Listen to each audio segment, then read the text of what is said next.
최근 시장 조정이 계속 이어지고 또 하루하루 변동성이 크다 보니까는 이렇게 일반적인 종목들로 수익을 내는 것이 쉽지 않은 그런 시장 환경입니다.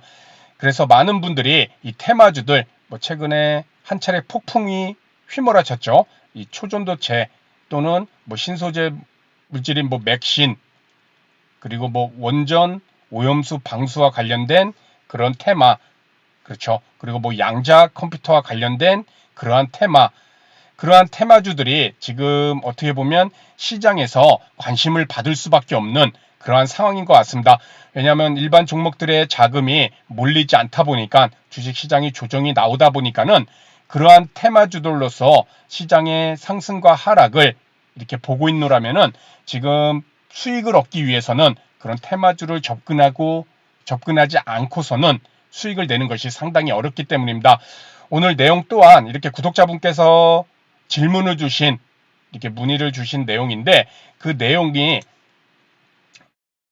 중점적인 부분은 요즘 장이 이렇게 하락하다 보니까는 테마주 매매를 자주 하고 있는데 손실이 커지는 중입니다. 이러면서 테마주를 매매를 할 때 어떤 점에 좀 주의를 해야 되는지 그러한 부분의 내용에 대해서 이렇게 좀 문의를 주셨는데, 일단 테마주라는 것이 상당히 범위가 넓고 또 우리가 해야 될 것도 상당히 많겠죠.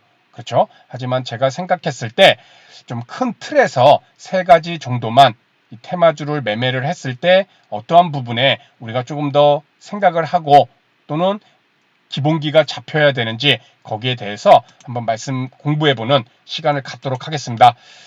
저도 개인적으로 지금 시장이 이 시장에서 일반 종목들을 매매해서 수익을 낼 수가 있을까? 참 어려운 시장입니다. 그래서 조금은 변동성 있는 종목들, 이런 테마주들을 이렇게 함께 공부해야 되지 않는가? 이런 생각도 하고 있는데 참 어려운 것 같습니다. 자, 그래서 시청자분이 이제는 질문을 주신 그런 내용이 이 테마주 매매 시 어떤 것을 중요하게 생각해야 하나요? 이게 이제 중점적인 내용인데, 제가 생각했을 때 첫 번째는 테마주가 되는 재료의 이런 이슈의 크기, 파급력이죠. 그리고 그러한 크기와 함께 얼마만큼 지속성을 갖고 있는가, 또 거기에 하나 더 붙이자면 단어 선택이 그렇지만 신선함, 첫 재료인가, 그렇죠? 어떤 이슈가 되는 내용이 나왔을 때 그것이 시장에 주는 우리 전체 사회에 주는 그런 파급력, 그런 것들이 중요하겠죠. 그렇죠? 그리고 그것이 계속해서 지속력을 갖고 움직일 수 있는가, 거기에 따라 또 테마가 죽느냐 사느냐가 달려 있는 것이고, 그리고 신선함도 매우 중요할 것 같습니다. 이미 한 차례 코로나19 같은 경우 최근에 코로나19가 늘어난다 하더라도 이제는 더 이상 시장에 관심을 받을 수 없겠죠. 물론 백신도 나와 있는 상황이겠지만 그만큼 재료가 얼마만큼 신선한가, 그렇죠? 우리 원전 오염수 방류와 관련해서도 이 재료가 크기, 지속성, 신선함, 일단 신선함은 있죠. 그런 원전의 오염수가 바다로 유출됐을 때, 그렇죠? 나왔을 때 그것이 이 해양 생물에 어떠한 영향을 미칠지 아직 과학적으로 검증된 게 없잖아요. 만약에 그렇게 했을 때 생선들에서나 해조류나 이런 데서 방사선과 관련된 물질이 나타나서 이 해양 식자재가 이제는 우리가 접근할 수 없을 때, 먹을 수가 없다고 그러한 뉴스들이 나왔을 때 그러한 재료들, 그렇죠? 또 그랬을 때 지속성, 또 파급력, 그러한 부분도 우리가 고려를 해보면서 이 테마주가 되는 재료에 대한 크기, 지속성, 신선함을 우리가 생각을 해둘 필요가 있을 것 같습니다. 다만 이러한 크기와 테마 이슈에 대한 크기, 지속성, 신선함은 과연 우리가 얼마만큼 스스로 판단할 수 있을지, 이것은 결국에는 우리가 만드는 것이 아니라 뭐가 만들까요? 그렇죠. 언론도 분명히 있겠지만은 자금을 가진 이런 세력이라고 해서 꼭 은밀하고 음침한 이런 의미가 아니라 자금을 가진 모든 시장의 매매 주체가 세력이 될 수 있을 것입니다. 왜냐하면 제가 말하는 세력은 그 종목을 움직일 수 있는 그런 큰 자금을 가진 뭐 외국인이 됐던 기관이 됐던 개인 세력이 됐던 그들 모두를 좀 말씀을 드릴 때 다 세력으로 표현할 수가 있겠죠. 그들이 판단하고 결정을 내리는 이슈가 바로 우리 이렇게 테마가 지속되고 얼마만큼 크기와 지속성, 신선함을 그런 테마에 반영할 수 있다는 것이죠. 우리 개인들이 판단하기에는 한계가 분명히 있을 수밖에 없을 것입니다. 다만 계속해서 뉴스를 모니터링하고 거기에서 파생되는 새로운 뉴스들을 계속 체크하는 수밖에 없다는 것이죠. 두 번째, 차트 관점에서 기다림, 인내력을 통한 철저한 기준선 매매, 스캘핑이 아니라면 스캘핑은 사실 우리 여러분들도 아실지 모르겠지만은 스캘핑 매매 스캘퍼들이 오히려 이 차트를 안 보시는 분들도 많이 있습니다.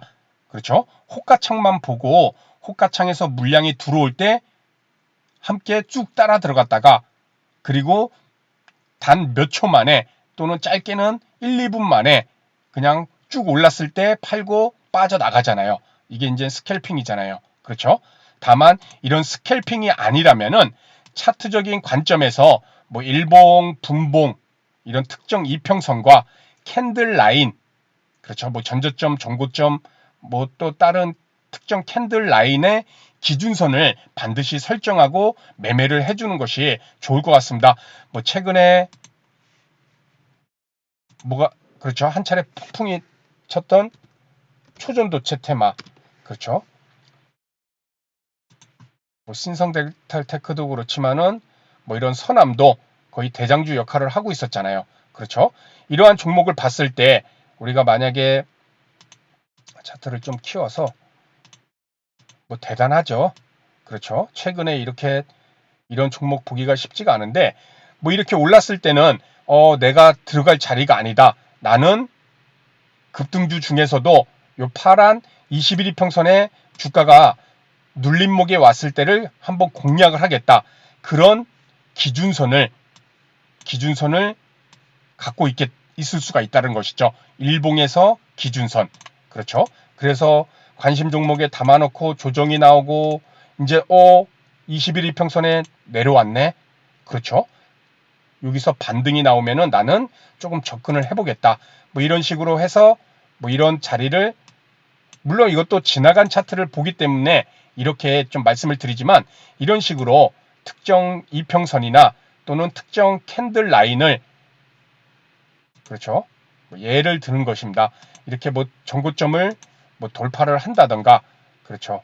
이런 라인 자리를 뭐 공략한다던가 이건 캔들 라인 이것은 이평선 이런 일봉 차트상의 모습도 우리가 접근을 해볼 수가 있을 것이고 21일평선 그렇죠. 하지만 요거는 일봉이고 또 분봉으로 들어가서도 나는 뭐 3분봉에서 뭐 21일평선을 공략을 하겠다. 그렇죠. 이렇게 전일 뭐 장이 마감하고 3분봉 22평선 뭐 지금 3분 서남에 이제는 금요일 날에 1분 3분봉인데 뭐 이런 3분봉의 21 이평선을 공략해서 나는 데이 트레이딩 관점으로 이렇게 21 이평선 눌림목이 왔을 때 파란 이평선이 지금 3분봉 20선입니다. 그렇죠? 22평선인데 이런 식으로 기준을 갖고 이렇게 매매를 해볼 수가 있다라는 것이죠. 그렇죠? 그래서 우리가 테마주라 하더라도 분명한 것은 내가 들어갈 자리를 미리 철저한 기준선을 갖고 접근을 하는 것이 매우 중요할 듯 합니다. 빨간 불빛 막 올라간다고 해서 덥석덥석 들어갔다가는 윗골이 제대로 잘못 맞으면은 상당히 큰 손실을 입을 수 있다라는 것이죠. 그렇죠? 그리고 이러한 철저한 기준선 매매는 매수할 때 기준이 되기도 하지만은 매도할 때 손절할 때도 꼭 기준이 될 수가 있다는 것입니다. 예를 들어 아까 여기 3분 일봉 차트에서 21일 평선을 뭐 기준선으로 잡고 공략을 했다지만 여기서 매수하고 다 이렇게 오를 수는 없잖아요. 뭐 상한가 가고 이렇게 갈 수 없잖아요.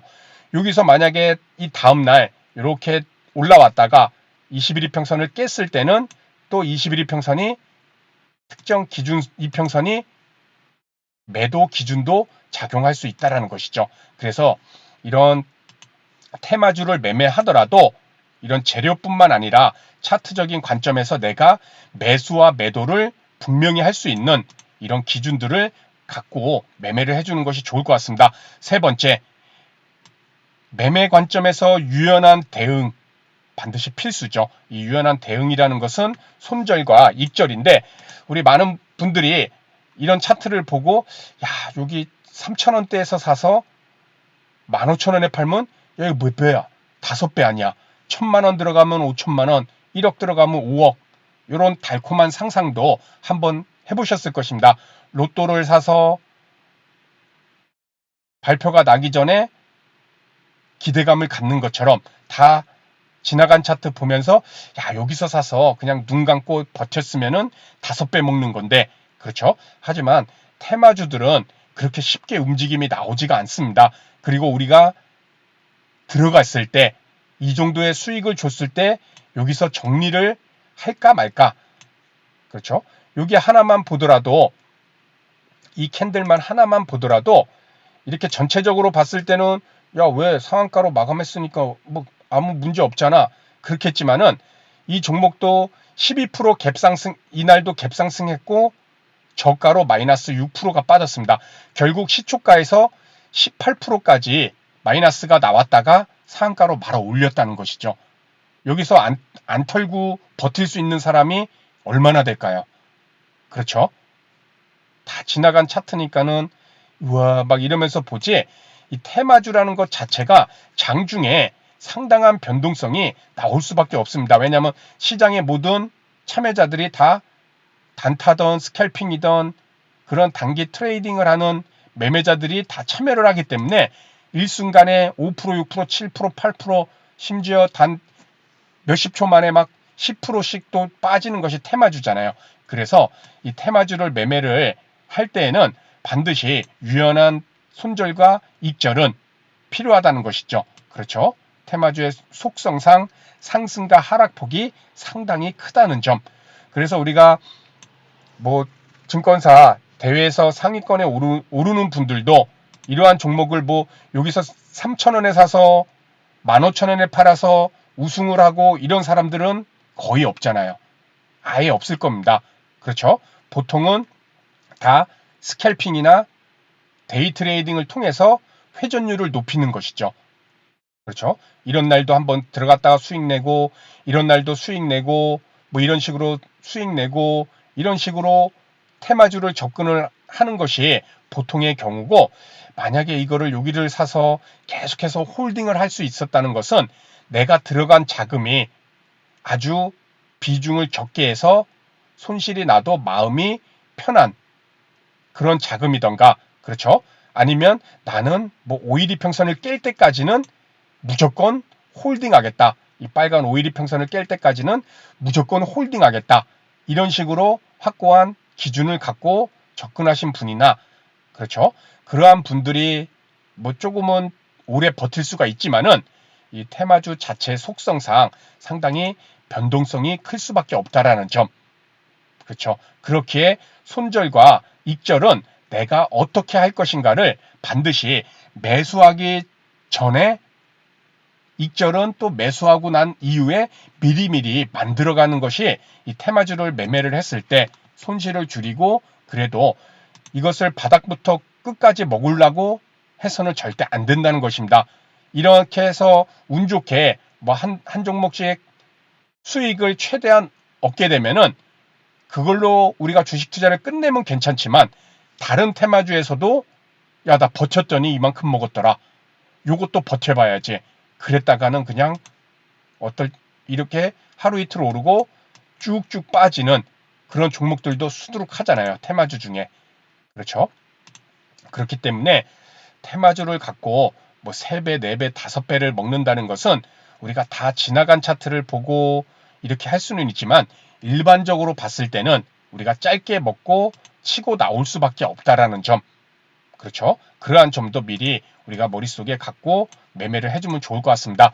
자, 그래서 오늘은 이 구독자 중에 이렇게 질문을 주신 시청자분의 이 테마주를 매매 시 어떤 것을 중요하게 생각해야 되나요를 크게 좀 세 가지 관점으로 이렇게 말씀을 드렸는데, 이러한 부분 이외에도 상당히 디테일하게 들어가면은 많은 부분이 있을 것입니다. 다만 이 세 가지는 우리가 테마주를 접근했을 때 반드시 내가 어떻게 매매를 해야 될지, 또 이 테마를 어떻게 파악을 해야 될지, 그러한 부분을 꼭 생각을 해보시기 바랍니다. 그래서 오늘 내용은 여기서 마치도록 하고요. 다음 시간에 더 좋은 내용으로 인사를 드리도록 하겠습니다. 감사합니다.